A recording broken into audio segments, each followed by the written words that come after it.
আসসালামু আলাইকুম। আমি আবার একটি নতুন রেসিপি নিয়ে চলে এলাম কাজলস কিচেন থেকে। আজকে আমি আপনাদেরকে দেখাবো গ্রাম বাংলার ডালের চচ্চড়ি কিভাবে করে থাকি। এই তো প্রথমে আমি একটি প্যান বসিয়ে নিলাম, পরিমাণ মতো তেল দিয়ে দিলাম, কিছু পেঁয়াজ কুচি অ্যাড করে দিলাম। এখন আমি পেঁয়াজটাকে কিছুক্ষণ ভেজে নিব। এখন পরিমাণ মতো রসুন বাটা দিয়ে দিব আর একটু ভেজে নিব।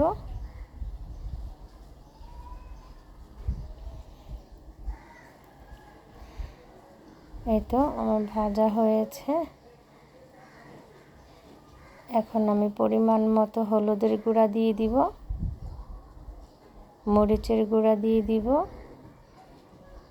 পরিমাণ মতো জিরের গুঁড়া দিয়ে দিব, স্বাদ মতো লবণ অ্যাড করে দিব। একটু নেড়ে চেড়ে নিব,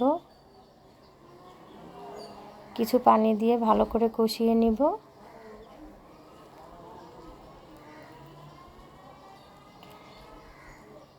এখন আমি ধুয়ে ভিজিয়ে রাখা যে ডাল চিংড়ি মাছ যেটা ধুয়ে ভিজিয়ে রেখেছিলাম সেটা এখন অ্যাড করে দিব।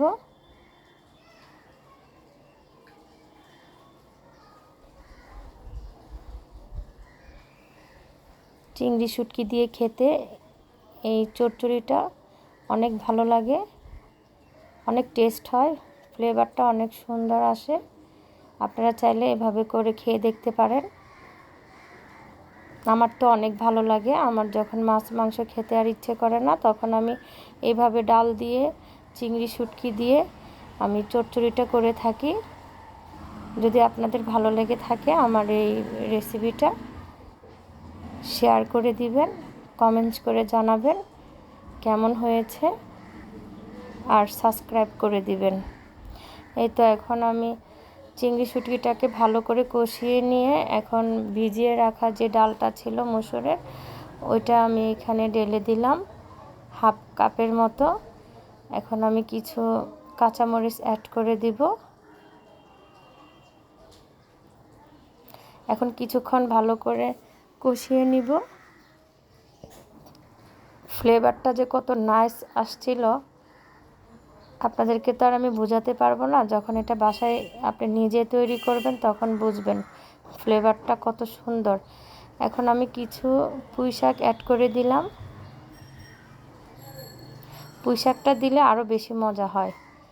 আপনারা স্কিপ না করে আমার মতো এইভাবে একদিন করে খেয়ে দেখেন, অনেক টেস্ট, অনেক মজা। এটা হচ্ছে আমার মায়ের হাতে ডালের চচ্চড়ি, এটা খেতে অনেক মজা।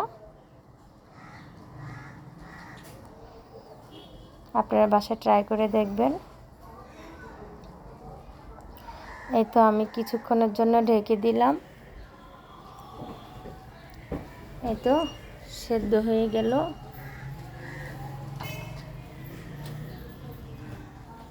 আমার ফাইনালি আমার ডালের চচ্চড়িটা হয়ে গিয়েছে। এই যে সেদ্ধ হয়ে গেল।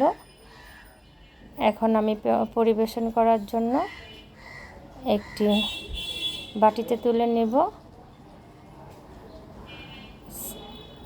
এই তো মজাদার আমার ডালের চচ্চড়ি হয়ে গেল।